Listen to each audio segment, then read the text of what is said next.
আজকে 3 ঘন্টা ভ্যান চালিয়ে দেখবো কত টাকা ইনকাম করতে পারি। বাসা থেকে বের হয়েছি দুপুর 3টার সময় এবং একটানে চলে আসি গোলকধান মোড়ে এবং এখানে এসে প্যাসেঞ্জার খুঁজতেছি, কিন্তু কোনো প্যাসেঞ্জার না পেয়ে আবার রওনা করি সামনের দিকে।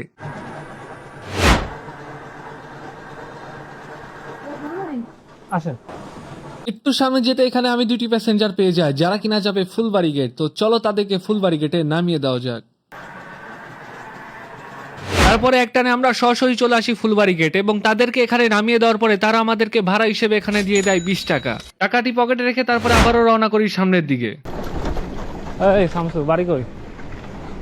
বসো। ভাই আপনি এখন কি ব্লগ নিয়ে বেরোইছেন? তারপর ছোট ভাই আলিফকে ভ্যানে উঠিয়ে নিয়ে রওনা করি তার গন্তব্যের দিকে। সামনে গিয়ে আলিফকে এখানে নামিয়ে দিই এবং তারপরে আবারও রওনা করি সামনের দিকে। তারপরে ল্যাবরেটরি রাস্তা পার করে সোজা রওনা করি বাইপাসের দিকে। এখানে একটি প্যাসেঞ্জার আমি দেখতে পাচ্ছি, কিন্তু আমাকে সিগন্যাল দিল না। আর কি, চলো দেখি সামনে আগিয়ে দেখি কোনো প্যাসেঞ্জার পাই কি। ফুলবাড়ি আসেন। তো অনেকক্ষণ ঘোরাঘুরি পরে আমি কিন্তু এখানে ফাইনালি একটি প্যাসেঞ্জার পেয়ে যাই যে কিনা যাবে ফুলবাড়ি গেট। তো চলো তাকে ফুলবাড়ি গেটে নামিয়ে দেওয়া যায়। তারপরে একটানে আমরা সরাসরি চলে আসি ফুলবাড়ি গেটে এবং এর মধ্যে আমি কিন্তু একটা প্যাসেঞ্জার পেয়ে যাই। তারপরে তাদেরকে নামিয়ে দেওয়ার পরে মোট আমরা ভাড়া হিসেবে এখানে পেয়ে যাই 15 টাকা। তো চলো আর কোনো প্যাসেঞ্জার পাই কিনা।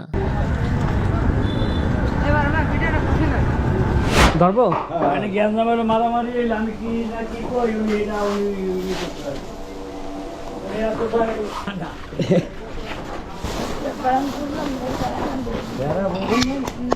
বসেন। একটু সামনে গিয়ে এখানে আমি একটি মহিলা প্যাসেঞ্জার পেয়ে যাই যার মুরগি খাবার নিয়ে আমাকে যেতে হবে এখন কার্তিককুল। তো চলো তাড়াতাড়ি যাওয়া যাক কার্তিককুলের উদ্দেশ্যে। তারপরে একটানে আমরা সরাসরি চলে আসি তার গন্তব্য স্থানে। তারপরে মুরগি খাবারের বস্তাটি আমরা ভিতরে নামিয়ে দিই। নামিয়ে দেওয়ার পরে ভাড়া হিসেবে এখানে আমাদেরকে দিয়ে দেওয়া হয় 30 টাকা। 30 টাকা যাতে হয় না, ট্রেনের টিকিটও হবে না। দাও। তো তারপরে আমরা রওনা করি নতুন কোনো প্যাসেঞ্জার পাই কিনা। যাবেন ফুলবাড়ি? রেলিগেট বসেন। আচ্ছা আমি ঘুরাই আসি, হ্যাঁ ঘুরাই আসতেছি। বসেন, দাঁড়ান দাঁড়ান, আমি আমি উঠি। থাকাবো আমরা উঠে নিচ্ছি। 3 জন যাবে। তারপরে আমি এখানে 3টি প্যাসেঞ্জার পেয়ে যাই যারা কিনা যাবে দৌলতপুর। তো চলো ঝটপট তাদেরকে দৌলতপুর নামিয়ে দেওয়া যাক। তো কিছুক্ষণ পর কিন্তু আমরা এখানে রেলিগেটটা অতিক্রম করলাম এবং অল্প কিছু সময়ের ভিতর আমরা কিন্তু চলে আসি দৌলতপুরে এবং তাদেরকে নামিয়ে দেওয়ার পরে তারা আমাকে ভাড়া হিসেবে এখানে দিয়ে দেয় 50 টাকা। অনেকক্ষণ যাবত পিক আপ ধরে রাখতে রাখতে হাত কিন্তু ব্যথা হয়ে যায়। তারপর আমার কো পাইলটকে কিন্তু আমি ড্রাইভিং সিটে বসিয়ে দিই। সরি নামাজ শেষ করে তারপরে কিন্তু আমি আবার ড্রাইভিং সিটে বসে পড়ি এবং খুঁজতে থাকি কোথায় নতুন প্যাসেঞ্জার পাওয়া যায়। একটু সামনে গিয়ে এখানে আমি আরো একটি প্যাসেঞ্জার পেয়ে যাই যে কিনা যাবে কুয়েটে। তো চলো তাকে কুয়েটে ঝটপট নামিয়ে দেওয়া যায়। তারপরে একটানে আমরা সরাসরি চলে আসি কুয়েটে মাদ্রাসার সামনে এবং তাকে আমরা নামিয়ে দিই। নামিয়ে দেওয়ার পরে সে আমাদেরকে ভাড়া হিসেবে এখানে দিয়ে দেয় 30 টাকা। 30 টাকা যাতে হয় না, ট্রেনের টিকিটও হবে না। দাও। তারপরে আমরা কুয়েটের ভিতর থেকে রওনা করি নতুন কোনো প্যাসেঞ্জার পাই কিনা। অনেকক্ষণ যাবৎ ঘোরাঘুরির পরে এট লাস্ট আমি এখানে একটি প্যাসেঞ্জার পেয়ে যাই যে কিনা যাবে কালীবাড়ি। তো চলো তাকে ঝটপট কালীবাড়ি নামিয়ে দেওয়া যাক।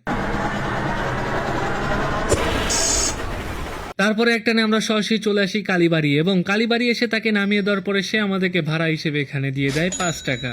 তারপরে ভ্যান ঘুরিয়ে আবারও রওনা করি নতুন কোনো প্যাসেঞ্জার পাই কিনা। আর অনেকক্ষণ ধরে কিন্তু ভাই ভ্যান নিয়ে ঘুরতেই আসি, কিন্তু এখন পর্যন্ত একটা প্যাসেঞ্জারও কিন্তু পেলাম না। তো প্রায় 15-20 মিনিট পরে আমি কিন্তু এখানে একটি মহিলা প্যাসেঞ্জার পেয়ে যাই যে কিনা যাবে দৌলতপুরে। তো চলো তাকে ঝটপট দৌলতপুরে নামিয়ে দেওয়া যাক।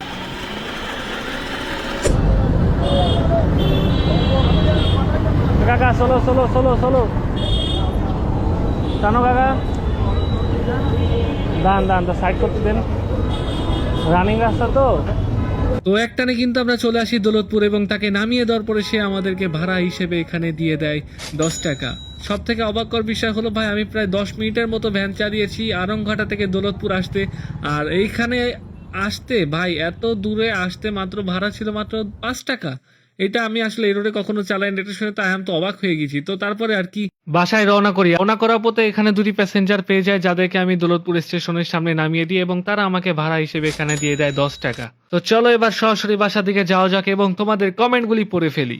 ওকে, তো গত ভিডিওতে আমাদেরকে কমেন্ট করেছিল বিকে বামিন আলী, কলকাতা কুলগাছি থেকে দেখছি। তারপরে আমাদেরকে কমেন্ট করেছে সোহান ভাই, অনেক মোটিভ হয় তোমার ভিডিও দেখে, থ্যাংক ইউ সো মাচ ভাই। তারপর আমাদেরকে কমেন্ট করেছে জি এম মাহফুজ, ভয়েসটা সুন্দর, থ্যাংক ইউ।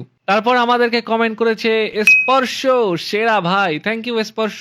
এবং আমাদেরকে কমেন্ট করেছে এমডি মামুন হাসান, আপনার ভিডিওগুলো দেখে অনেক ভালো লাগে, মজা পেয়েছি ভিডিওগুলো দেখে, এরকম ভিডিও আরো বানাবেন, থ্যাংক ইউ সো মাচ ভাই। তো দেখা হচ্ছে নেক্সট ভিডিওতে। তো আজকের মতো এ পর্যন্ত, আমাদের সময় প্রায় 6টা বেজে গেছে এখন। আজকে আমাদের কত টাকা ইনকাম হলো এবং কে কোথা থেকে আমাদের ভিডিওটি দেখছে অবশ্যই কমেন্টে বলতে ভুলবে না। তো দেখা হচ্ছে নেক্সট ভিডিওতে, সে পর্যন্ত আপনারা সবাই ভালো থাকবেন, সুস্থ থাকবেন, টেক কেয়ার, আল্লাহ হাফিজ।